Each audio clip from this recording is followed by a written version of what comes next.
I was halfway through wiping down the last table when my phone buzzed with another message from my manager. Running late again tomorrow? I sighed and slipped the phone back into my pocket without answering. That had become my life over the past 6 months. Wake up before sunrise. Open the cafe. Work through the lunch rush. Stay late because someone always called in sick. Go home. Sleep. Repeat. At 26, I felt twice my age. Don't get me wrong, I liked my job. There was something satisfying about recognizing regular customers before they even ordered, knowing exactly how Mrs. Patterson liked her cappuccino or which blueberry muffin the college professor always grabbed on Thursdays. But routine has a dangerous way of making every day blur together. Until one evening broke it completely. It had been raining since noon. Not the dramatic kind with thunder and lightning. Just steady, cold rain that soaked through jackets and made the sidewalk shine under the streetlights. We closed an hour later than usual because the power had flickered twice. By the time I locked the front door, the streets were almost empty. I pulled my hood over my head and started walking home. My apartment was only 15 minutes away if I cut through the older neighborhood. Normally, I enjoyed that walk. That night, I barely noticed where I was going. I was thinking about bills, about whether I should finally replace my dying car, about how my younger sister kept insisting I needed an actual social life. "You work too much, Zachary," she'd said during our last phone call. "I'm paying rent. So is everyone else." Not everyone. You know what I mean. I did. I just wasn't ready to admit she was right. A loud metallic clatter snapped me back to reality. It came from somewhere ahead. Then another sound. Someone muttering under their breath. I looked up. A red pickup truck sat at an awkward angle near the curb, its rear hatch open. Boxes. Medical bags. A large rolled-up hose. Equipment I didn't recognize. One plastic storage bin had tipped over, scattering supplies across the wet pavement. The man kneeling beside it looked completely exhausted. His dark navy station shirt clung to his arms from the rain, and reflective suspenders hung loose around his waist. His boots were muddy enough to suggest he'd been wearing them for far longer than one shift. He rubbed both hands over his face before reaching for another box. One slipped. He caught it just before it hit the ground. "Barely," he muttered to himself. Without really thinking, I walked over. "Need a hand." He looked up so quickly I almost stepped back. He had light brown hair plastered to his forehead by the rain and tired blue eyes that looked like they hadn't seen 8 straight hours of sleep in weeks. For a second, he simply stared. Then he laughed quietly. "I must look pretty pathetic. You look like you're losing a fight with gravity." That earned a real smile. "I appreciate the honesty. I'm Zachary. Blake." He extended one hand before looking at it. "Actually, maybe don't shake it. Pretty sure I've touched every unpleasant surface in the city today." I laughed. "Fair enough." Together we started gathering the scattered equipment. Most of it was surprisingly heavy. "What is all this?" I asked. "Medical response gear." I lifted one case with both hands. "This weighs as much as a refrigerator. It definitely feels like it after 16 hours. I stopped. 16? He nodded. Shift got extended. "You've been working 16 hours? 18 now, technically." I stared at him. "No wonder you almost dropped everything." He shrugged with a tired smile. "It happens." There was something unusually calm about him. Not energetic. Not talkative. Just steady. Like someone who'd spent years dealing with emergencies and had forgotten how to panic over ordinary inconveniences. We loaded another container into the truck. "Seriously," he said. "Thanks. Most people would have kept walking." I almost did. "What changed your mind?" I looked at the rain collecting in the open storage bin. "You look like you needed someone to ask." He paused halfway through closing the hatch, then nodded once. "That's probably true." We stood there for a second while rain drummed softly against the truck. "So," I said, "you heading home?" "Eventually." He leaned against the tailgate. "I still have paperwork waiting at the station." I blinked. "After 18 hours?" He sighed dramatically. "Fire doesn't create reports. I guess someone has to." "Unfortunately." I laughed again. It surprised me how easy that felt. Most conversations with strangers ended after a few polite exchanges. This one didn't feel forced. It felt comfortable. "So," I asked, "is every shift like this?" "I hope not." He smiled. "Today was unusual." "Bad calls?" His expression changed almost imperceptibly. "Some." I immediately regretted asking. "You don't have to answer." "No." He shook his head.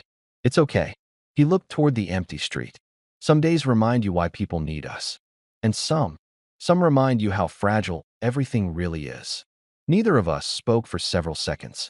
Finally, I cleared my throat. I make pretty good coffee. He looked back at me. Congratulations? I laughed. No, I mean, the cafe's about 3 blocks from here. He frowned.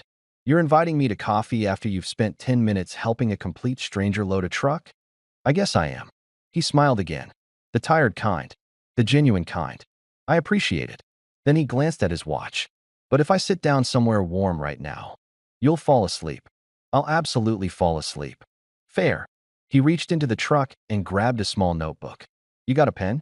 I handed him one from my backpack. He wrote something quickly, tore out the page, and handed it to me. His number. In case your coffee offer survives until my next day off. I looked at the paper, then back at him. I wasn't expecting that. Neither was I. He scratched the back of his neck. But he hesitated just long enough to make me wonder if he'd change his mind. I'd like to keep talking. I smiled before I could stop myself. I'd like that too. He climbed into the driver's seat. The engine started with a low rumble. Before pulling away, he rolled the window down. Hey, Zachary. Yeah. Thanks. For helping. For stopping. Then he drove away. I stood in the rain for another minute with a small piece of paper in my hand.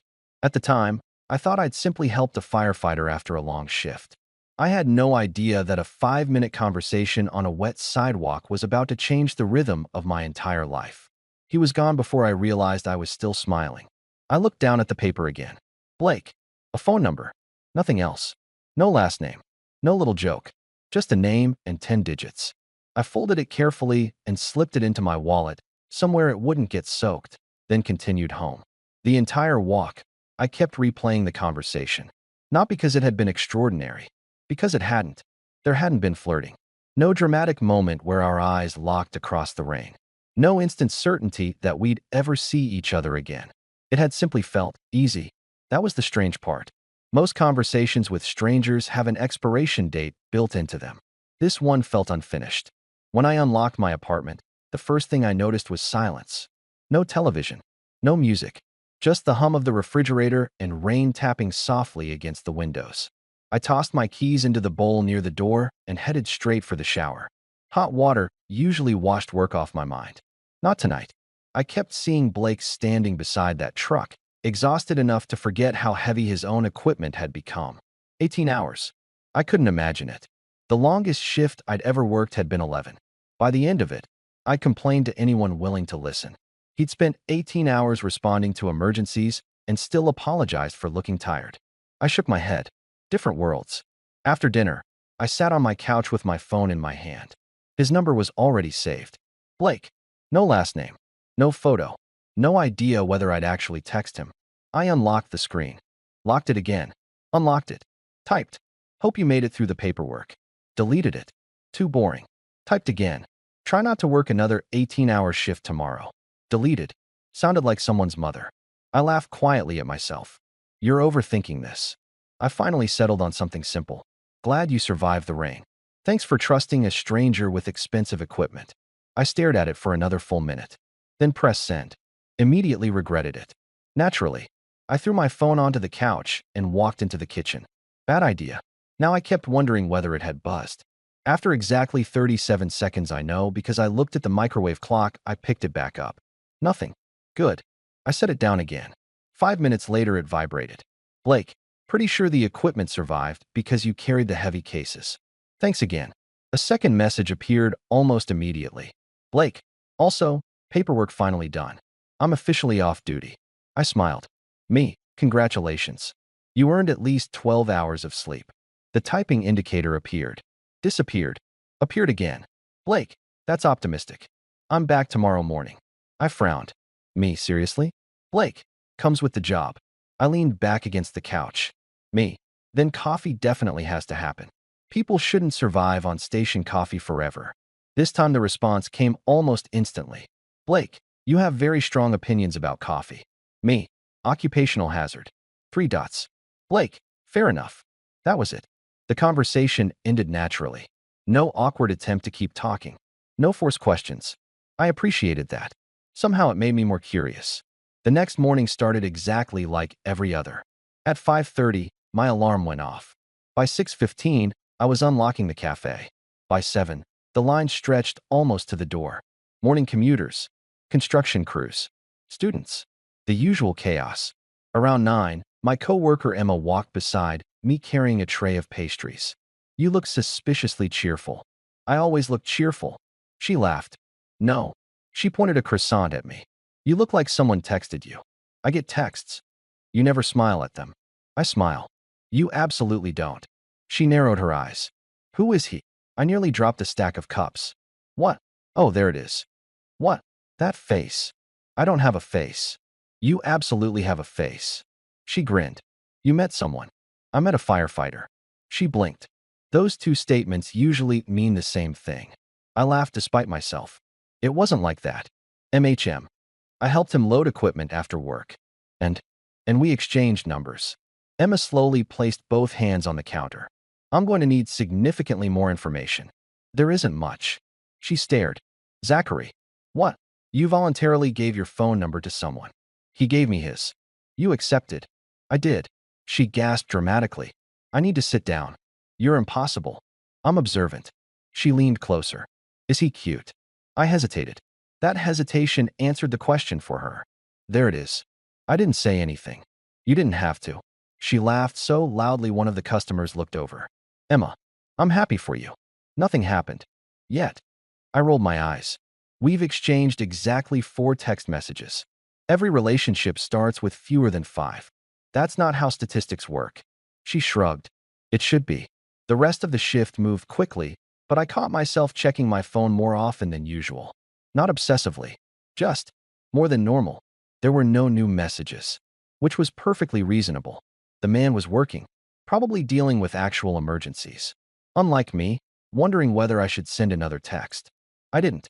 Instead, around 4 that afternoon, my phone buzzed while I was wiping down the espresso machine. "Blake, still alive." Another message followed. "Blake, barely." Then one more. "Blake, how late is your cafe open tomorrow?" I answered before I could overthink it. "Me, until 7. "Why?" 3 dots appeared almost immediately. "Blake, I finish at 6 if nothing catches fire." I laughed quietly. Emma looked over from the register. "What?" "Nothing." You smiled again. "I know." She folded her arms. "Coffee guy." I nodded. She smiled so widely I thought her face might actually hurt. I knew it. I looked back down at my phone just as another message arrived. "Blake, think your coffee offer is still available?" Without even realizing it, I was already smiling when I typed my answer. Me, it never expired. The next day crawled. There was no other way to describe it. Every hour felt twice as long as usual. The cafe stayed busy from opening until late afternoon, but my attention kept drifting toward the clock hanging above the pastry display. Not because I expected Blake to show up early, because I wanted time to move faster. Around 5:30, Emma caught me straightening the stack of coffee cups for what had to be the 10th time. "You've organized those 3 times already. They're crooked. They're perfectly aligned." I disagree.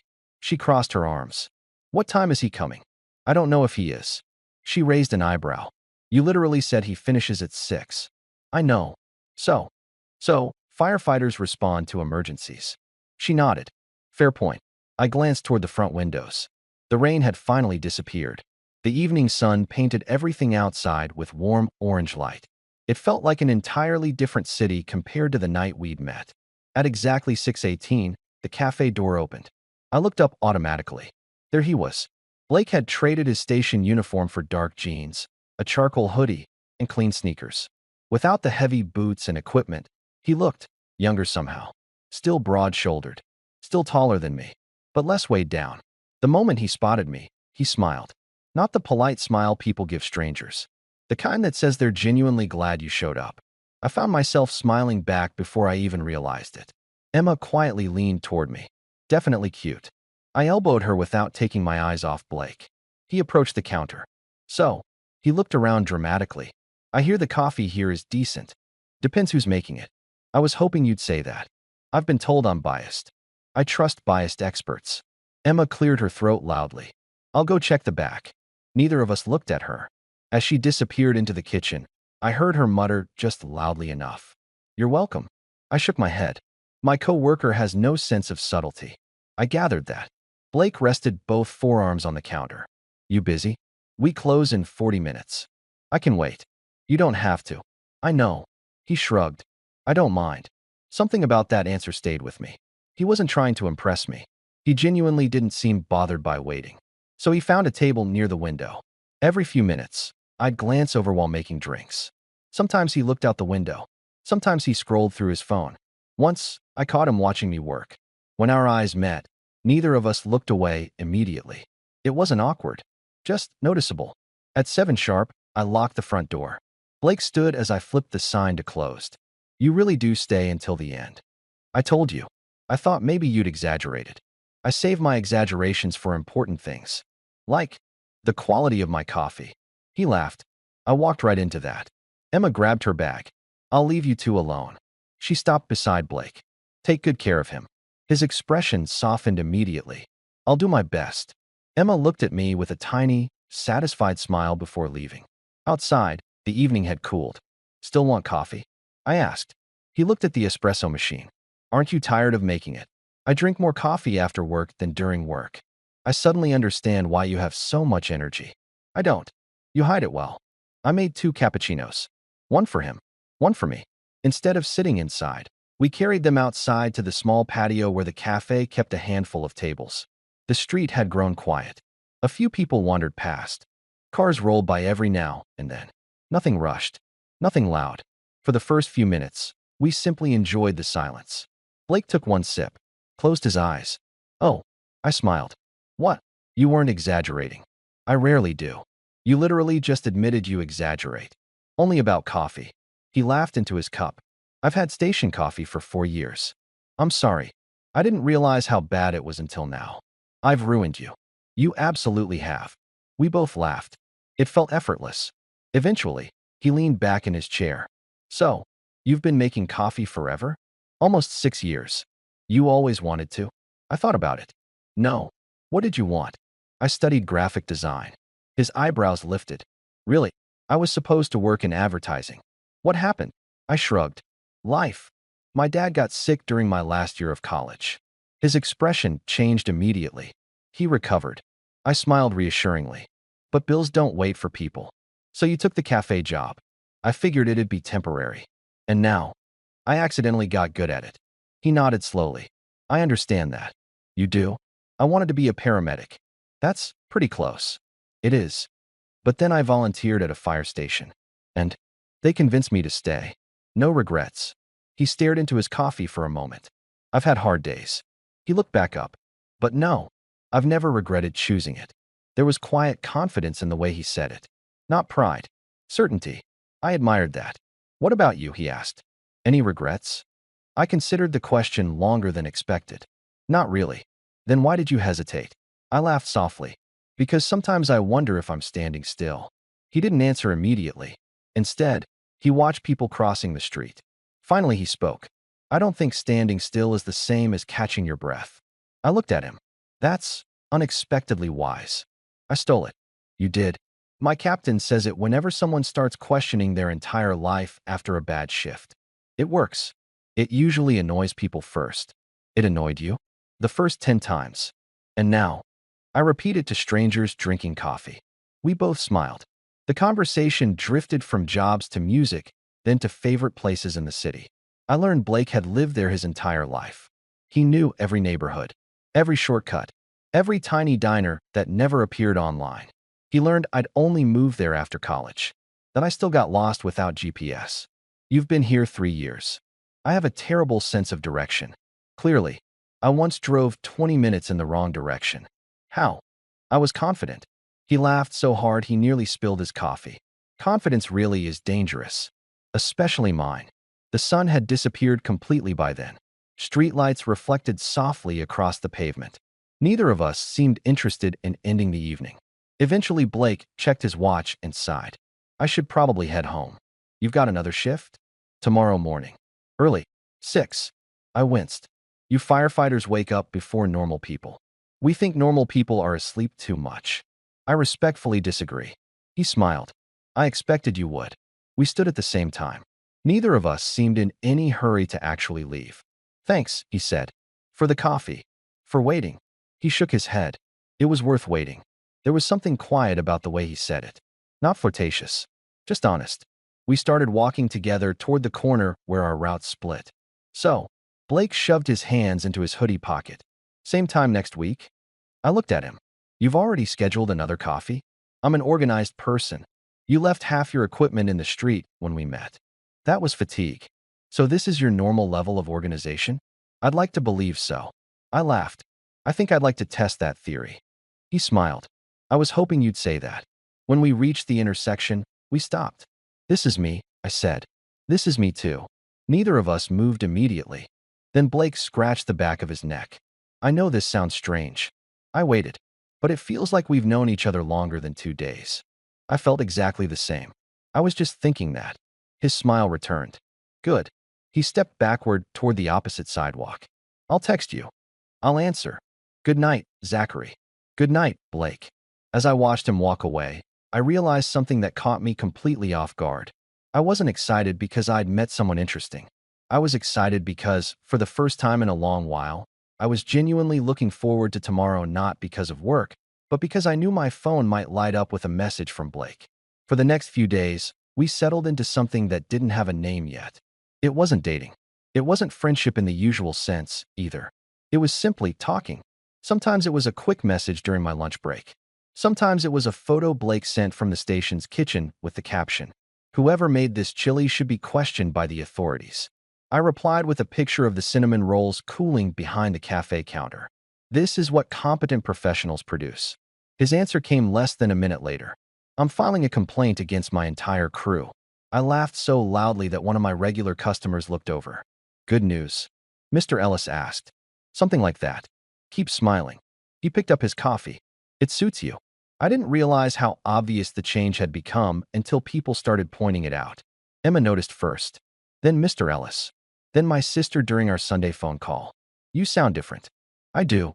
Yeah. She paused. Lighter. I leaned against my kitchen counter. Work's been good. MHM. And I met someone. Silence. Then. You what? I pulled the phone away from my ear. Can you not yell? You've been single for almost 2 years.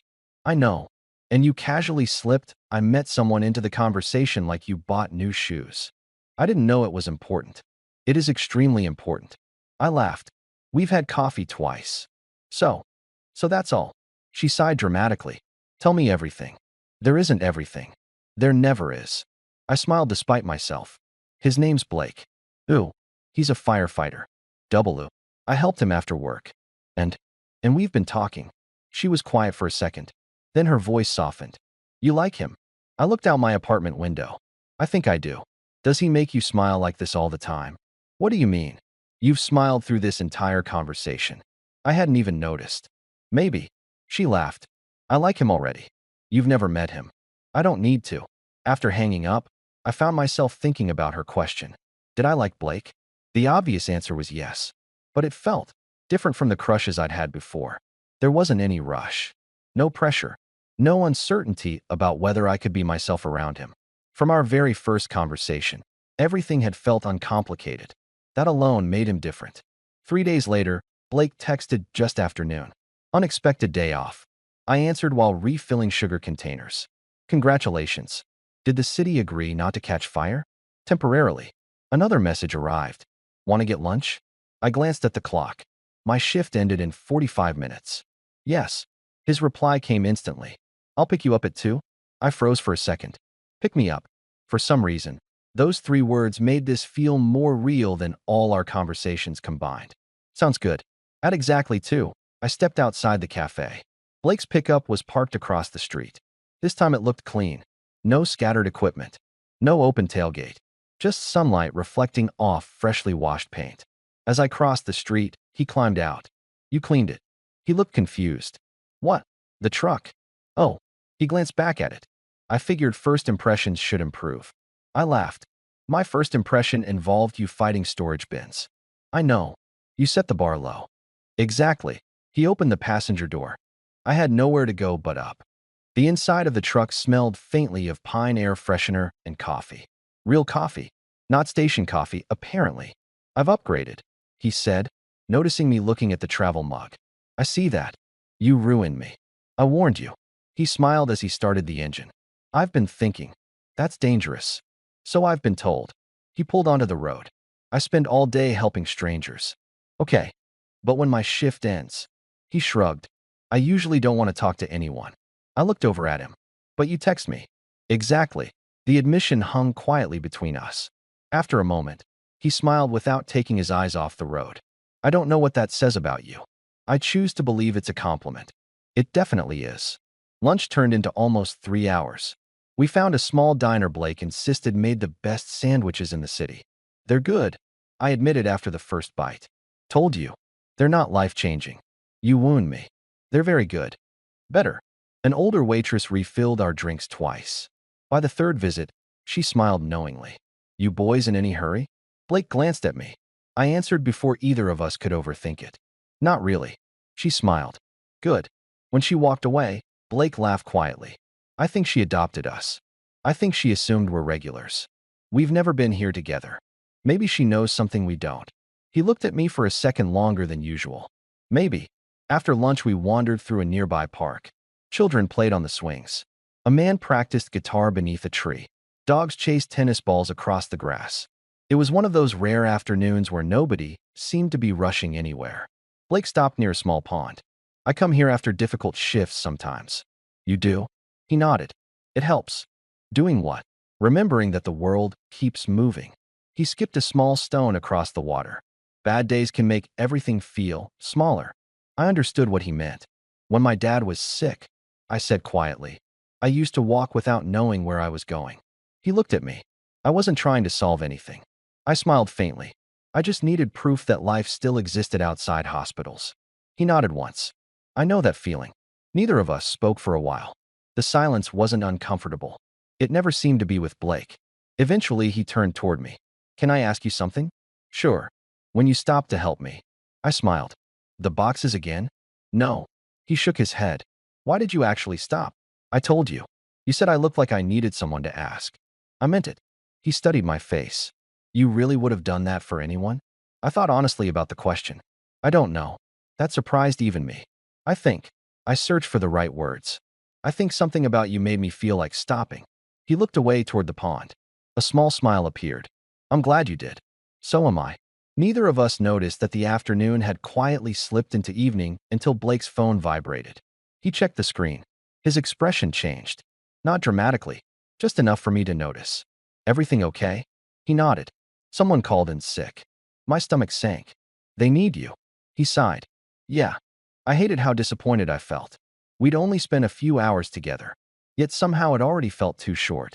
Blake slipped the phone back into his pocket. I should go. I know. Neither of us moved immediately.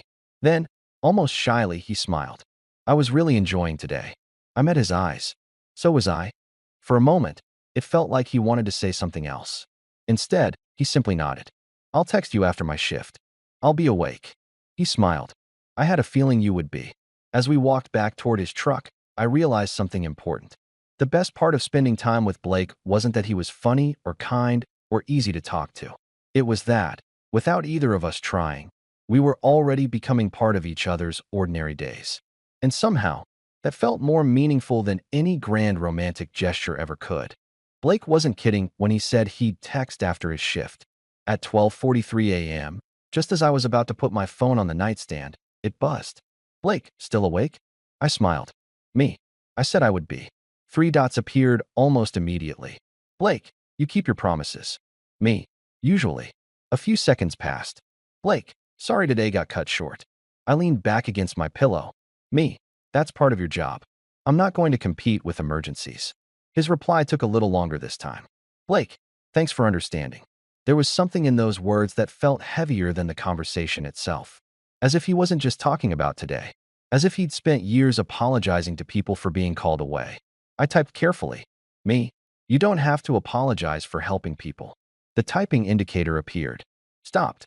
Started again. Finally. Blake, you'd be surprised how many people stop understanding after a while. I stared at the message. Before I could think too much about it, I answered. Me. I'm not planning to be one of them. Almost a full minute passed. Then, Blake, good night, Zachary. Me. Good night, Blake. Get some sleep. I didn't realize until the next morning that I'd fallen asleep smiling. The following week became a pattern. Not repetitive, comfortable. Some mornings Blake would text before sunrise. Coffee acquired. Barely functional. Other days I'd send him a picture of whatever ridiculous pastry Emma had convinced me to bake. He responded to almost everything. Not with long conversations. Just enough. Enough to make me feel included in his day. One Thursday afternoon, my phone buzzed while I was carrying a tray of fresh muffins. Blake, you working Saturday? Me. Until 4. A few moments later. Blake, my station's hosting an open house. Families, kids, demonstrations. Another message followed. Blake, no pressure, but I'd like you to come. I read it twice. Then a third time. It wasn't just an invitation. It felt like something else. Like he was opening a door into a part of his life I'd only heard about. Me, I'd love to. His answer came almost instantly. Blake, really? I laughed quietly. Me, was there supposed to be a trick? Blake, no. I just wasn't sure you'd be interested. Me, I want to see where you disappear to every few days. Blake, fair enough. Saturday arrived faster than expected.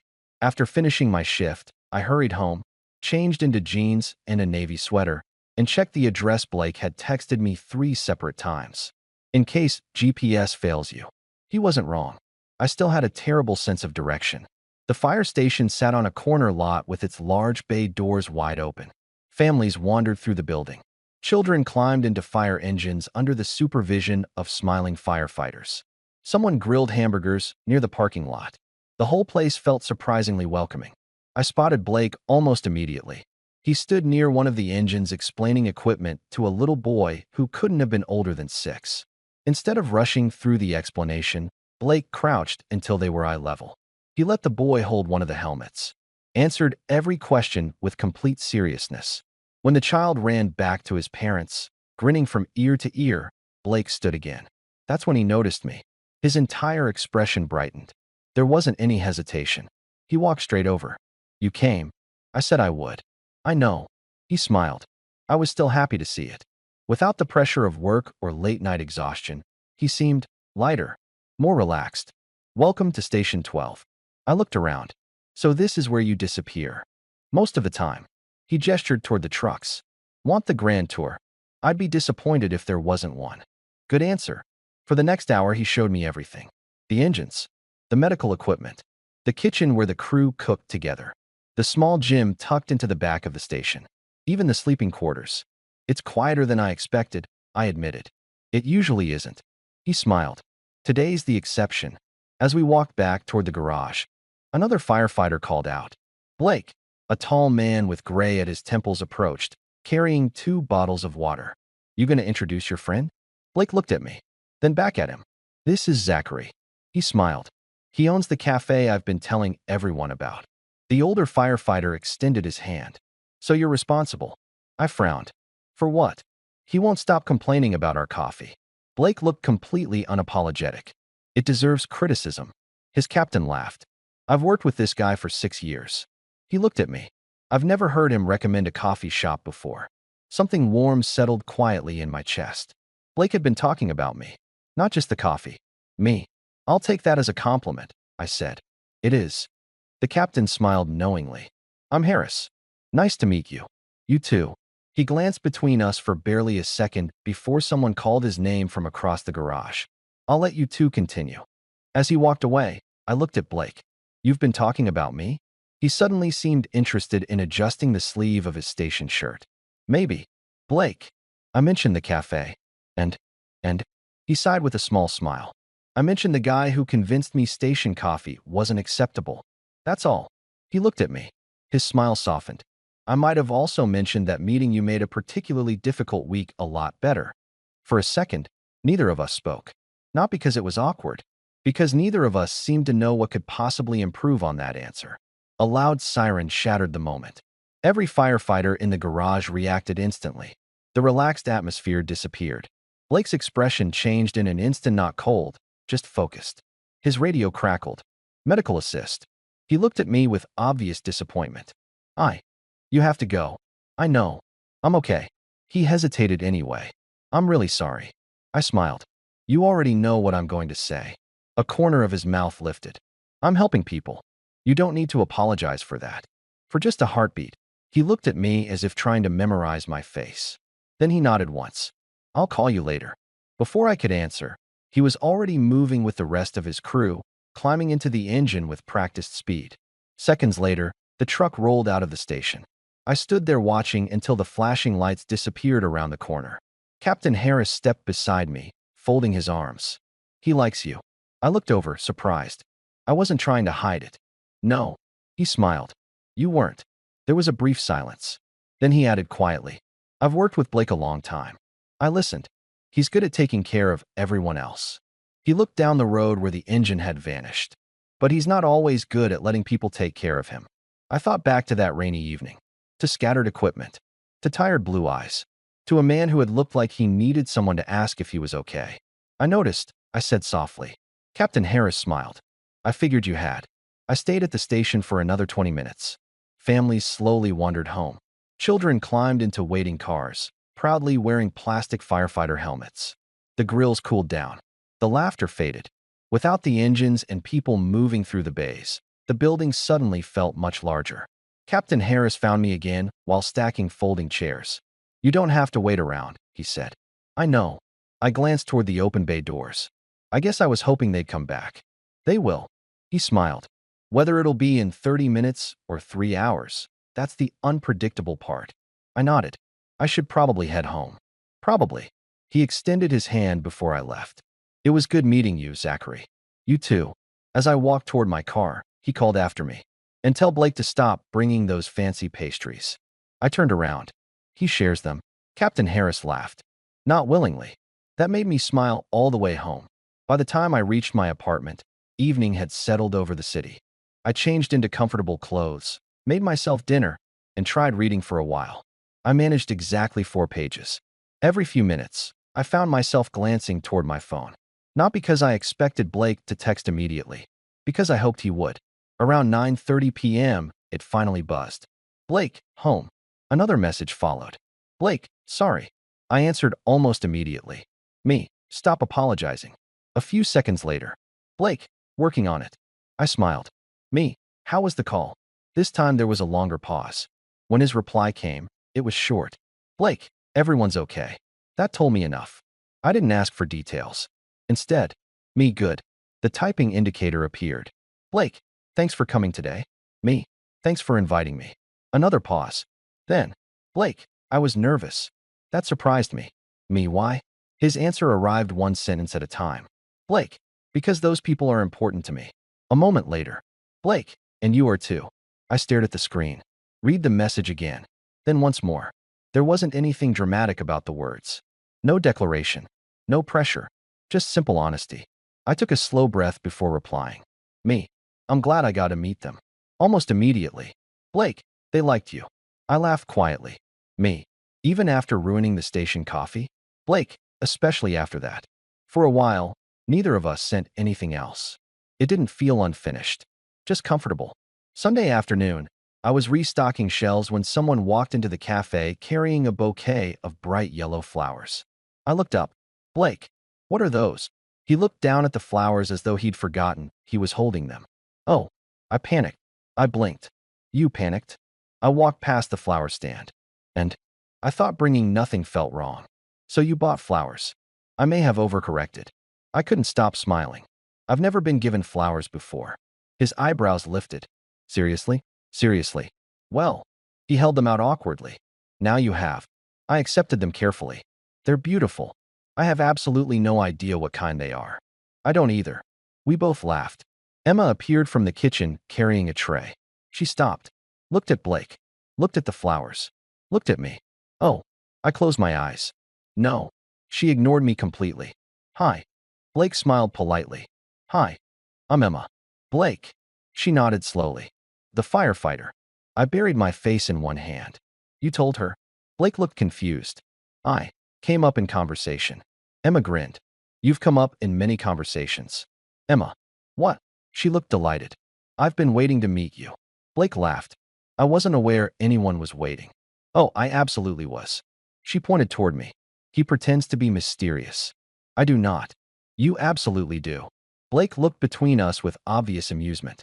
I feel like I've walked into the middle of something. You have. Emma nodded. But don't worry. She smiled warmly. I approve. I groaned. Can I transfer to another cafe? No. She disappeared back into the kitchen before I could answer. Blake watched her leave. I like her. I apologize on her behalf. Don't. He smiled. She cares about you. Too much. I don't think that's possible. Those words stayed with me long after the conversation moved on. When my shift ended, we decided to take a walk instead of sitting somewhere. The weather was too nice to waste indoors. We wandered through downtown with no real destination. Sometimes we talked. Sometimes we didn't. Neither of us seemed bothered by the quiet. At one point, we passed a street musician playing an old acoustic guitar. Without saying anything, Blake slowed down to listen. We stood there for an entire song. When it ended, he dropped a few bills into the open guitar case. You always do that? I asked as we continued walking. When I can. He shrugged. My mom used to stop for every musician she heard. You were close. His smile softened. Very. Were. He nodded. She passed away 5 years ago. I felt my chest tighten. I'm sorry. He looked ahead instead of at me. Me too. There was no self-pity in his voice. Just quiet truth. I think. He smiled faintly. She would have liked you. The words caught me completely off guard. You've known me for barely 2 weeks. I know. And you're already introducing me to your mom in hypothetical conversations? He laughed. When you put it like that, it sounds strange. It sounds very strange. But, I smiled. I'm honored. He looked over at me. So she probably would have been right. We kept walking. The city around us hummed with ordinary life. People carrying groceries. Couples walking dogs. Cyclists weaving through traffic. Nothing remarkable. Yet somehow, it felt like one of those moments I'd remember years later. Not because anything extraordinary had happened. Because Blake had started letting me into parts of his life that mattered. And I realized I wanted to know every one of them. Over the next couple of weeks, something shifted between us. Not all at once. There wasn't a single conversation where we suddenly decided what we were to each other. Instead, it happened in dozens of tiny moments. Blake started calling me during his drive home after longer shifts. Never for very long. 10 minutes. 15 if traffic was bad. Sometimes he'd tell me about the station dog that had unofficially adopted the crew. Sometimes he'd complain that Captain Harris kept pretending not to enjoy the pastries I sent. He took the last cinnamon roll, Blake said one evening. I thought he didn't like them. He claims they're too sweet. And I watched him hide one in the office. I laughed. So your captain steals pastries. I'm saying he lacks integrity. I'll remember that. Another time, I called him after closing the cafe. He answered on the second ring. Hey, you sound tired. I am. Long shift. He sighed softly. One of those days. I waited. He didn't owe me explanations. After a few seconds, he spoke again. Nothing went terribly wrong. But I met an older man today. His voice grew quieter. He reminded me of my grandfather. I listened. He kept apologizing to us. For what? For calling. Blake shook his head, though I could only hear it in his voice. He thought he was bothering everyone. My chest tightened. Was he? No. His answer came immediately. He was alone. Silence settled between us. Then he laughed quietly. I probably shouldn't dump this on you after you've worked all day. You're not dumping anything. Another pause. Thanks. The conversations never felt forced.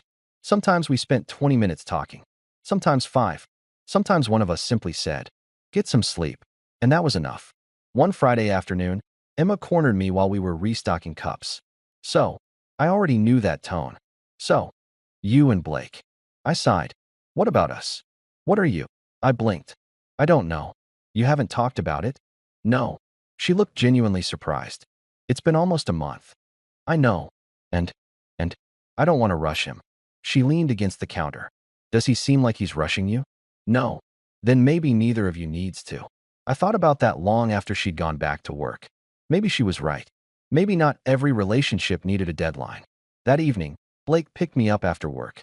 No destination? I asked as I climbed into the truck. I've got one. You sound confident. I am. 20 minutes later, we pulled into a scenic overlook above the river. The city stretched below us, glowing in the fading light. I'd lived there for 3 years. I'd never known this place existed. You've been hiding this. He smiled. I saved the good spots. For who? He looked at me. The right people. The answer landed somewhere deep inside me. We climbed out of the truck and leaned against the wooden railing overlooking the water. Neither of us spoke for several minutes. The silence felt full instead of empty. Eventually, Blake broke it. When I was a kid, he rested his forearms on the railing. My dad used to bring me here after baseball games. Were you good? He laughed. I was enthusiastic. So no. No. He grinned. I spent more time watching airplanes than baseballs. I can picture that. My dad used to pretend not to notice. He smiled to himself. Then he'd buy me ice cream anyway. I looked over at him. You don't talk about your family much. I know. You don't have to. I want to. He looked out across the river again. My parents were married for 32 years. I listened quietly. When Mom got sick, he swallowed. Dad barely left the hospital. His voice remained calm, but I could hear the weight beneath it. After she died, he shook his head. The house felt wrong. I'm sorry. He nodded once. It took him a long time to figure out who he was without her. A breeze moved across the overlook. Neither of us spoke. Finally, Blake smiled faintly. He's doing better now. That's good. He volunteers at the community center. What does he do? Mostly fixes things people break. I laughed. So that's where you get it. What? The instinct to help. He thought about it. Maybe. We stayed until the last of the sunlight disappeared. On the drive back, music played quietly through the speakers. Not loud enough to interrupt conversation, just enough to fill the comfortable spaces between it. Halfway home, Blake glanced at me. Can I admit something? Always. I almost didn't give you my number. I turned toward him. Really? He nodded. I figured you were just being nice. I was. He laughed. Exactly. So what changed your mind? He smiled without looking away from the road. You asked if I'd want coffee on my day off. That convinced you. You weren't trying to impress me. He shrugged. You were trying to make sure I rested. I hadn't thought about it that way. I like that. I looked out the passenger window for a moment. Then back at him. I'm glad you wrote your number down. So am I. When we reached my apartment building, neither of us rushed to end the evening. The truck idled quietly. Streetlights reflected off the windshield. I've got tomorrow off, Blake said. So do I. He smiled. I was hoping that would be your answer. What did you have in mind? He hesitated just enough to make me curious. My dad's grilling tomorrow. I looked at him. He asked if. Blake laughed nervously. If the coffee guy wanted to come over. For a second, I forgot how to answer. His crew. His station. Now his father. Each invitation felt like another piece of his world opening to me. You don't have to say yes. I want to. His shoulders relaxed almost immediately. Really? Really? A smile spread across his face, slow and unmistakably genuine. I think he's going to like you. I couldn't help smiling back. I have a feeling I'm looking forward to finding out. The next afternoon, I found myself standing on Blake's front porch holding a pie I'd bought from a bakery across town. Not because I thought it was necessary, because showing up empty-handed somehow felt wrong. Blake opened the door before I had a chance to knock. You brought something. I panicked. He laughed. I remember that feeling. So we're even. He stepped aside. Come in. The house was warm in the way only lived-in homes ever are. Not perfect. Comfortable. Family photos lined the hallway. Some showed Blake as a kid in oversized baseball uniforms. Others captured camping trips, birthdays, holidays. There were pictures of his mother in almost every room. Not hidden away. Still part of the home. I've been meaning to organize those albums. A voice called from the kitchen. I keep telling myself I'll start. A tall man with silver hair looked up from the grill just outside the sliding glass door. You must be Zachary. I am. He walked over and shook my hand firmly. I'm David. It's nice to meet you.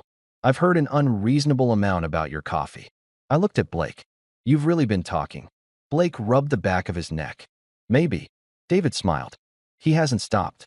Lunch was exactly what I'd hoped it would be. Simple. Relaxed. No awkward questions. No feeling like I had to prove anything. David asked about the cafe. I asked about the community center. Blake spent half the meal insisting his father exaggerated every childhood story. I was not afraid of ducks. David looked at me. He absolutely was. They were aggressive. They wanted breadcrumbs. They wanted violence. I laughed so hard I nearly spilled my drink. For the first time in a long while, I understood what people meant when they talked about feeling included. No one made a big deal out of my being there. They simply made room for me. Later that afternoon, while David cleaned the grill, Blake and I wandered into the backyard. The sun filtered through an old oak tree that shaded most of the lawn. My mom planted this, Blake said quietly. I looked up into the branches. It's beautiful. It was tiny when I was little. He smiled. She said she'd probably never see how big it had become. He rested one hand lightly against the trunk. I think she'd like this. This? He looked at me. My life. There was something peaceful in his expression. Not sadness. Gratitude. I'm glad, I said. So am I. We stayed outside until David called us back inside for dessert. When it was finally time to leave, David walked us to the porch. Don't wait so long before coming back. I smiled. I won't. He nodded toward Blake. He smiles more these days. Blake groaned. Dad, what? He looked completely unapologetic. It's true. I glanced at Blake. It is. Blake rolled his eyes, but he couldn't hide his smile. On the drive home, neither of us spoke much. Not because we had nothing to say, because the day had already said enough. When he parked outside my apartment, we sat there for a moment. I was nervous, he admitted. I know. I kept wondering if you'd feel out of place. I didn't. He looked relieved. I felt. I searched for the right word. Welcome. He smiled. Good.